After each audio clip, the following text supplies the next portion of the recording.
Selam arkadaşlar, kanalımıza hoş geldiniz.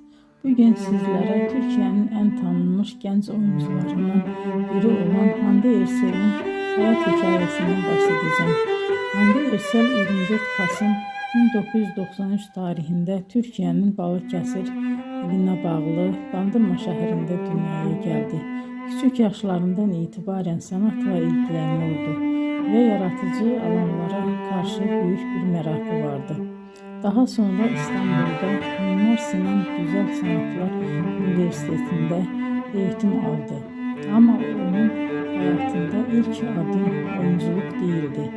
Hande Erçel kariyerine modellik yaparak başladı. Genç yaşta katıldığı güzellik yarışmaları sayesinde dikkat çekti ve kısa bir süre televizyon dünyasının kapıları ona açıldı.